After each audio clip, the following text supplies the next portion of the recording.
Allah, la ilaha illallah, la ilaha illallah. আসিয়া বলে আল্লাহ আল্লাহ,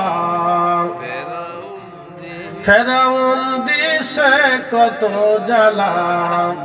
আল্লাহ বলে ও জিবরাইল, আল্লাহ বলে ও জিবরাইল, খুলো হে জান্নাতের তালা। লা ইলাহা ইল্লাল্লাহ, লা ইলাহা ইল্লাল্লাহ, লা ইলাহা ইল্লাল্লাহ, লা ইলাহা ইল্লাল্লাহ, মুহাম্মাদুর রাসূলুল্লাহ সাল্লাল্লাহু আলাইহি ওয়াসাল্লাম। মনিবের দরবারে শুকরিয়া করি যিনি আমাকে এবং আপনাকে আজকের এই মাহফিলে ইসলামিক জলসায় বহু মানুষ থেকে বিচ্ছিন্ন করে আলাদা করে আল্লাহ তার বেহেশতের বাগানের জন্য পছন্দ করলেন। আল্লাহ আসার সুযোগ করে দিলেন, সেই জন্য মনিবের আসমানে আমরা একসাথে শুকরিয়া আদায় করে বলি আলহামদুলিল্লাহ।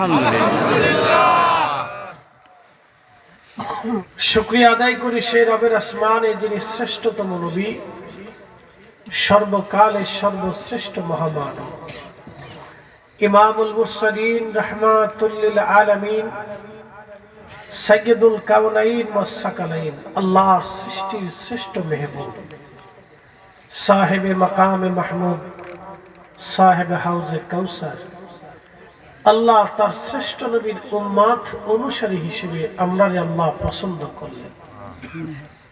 সেই জন্য মনিবের আসমানে বুলন্দ আওয়াজে আমরা একসাথে আবার শুকরিয়া আদায় করে বলি আলহামদুলিল্লাহ।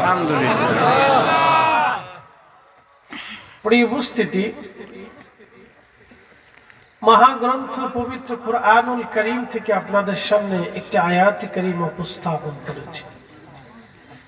তারই নিরিখে ধারাবাহিক আলোচনা আল্লাহ তৌফিক যেন নসিব করেন, দোয়া করে বলেন আমিন। এই আয়াতে আল্লাহ তিনটা বিষয়টাকে খুব প্রাধান্য দিয়েছে। প্রথমত আল্লাহ তার ঈমানদারদেরকে আল্লাহকে ভয় করতে হুকুম প্রদান করেছে। দ্বিতীয়ত আল্লাহ বলেছেন তোমরা ভয় করার মতো ভয় করো। এটা আরেকটা বিষয়টাকে আল্লাহ প্রাধান্য দিয়েছেন। 3 নম্বর বিষয়টাকে আল্লাহ বলেছেন তোমরা মৃত্যু বরণ করো, কিন্তু মুসলমান হয়ে মারা যাও।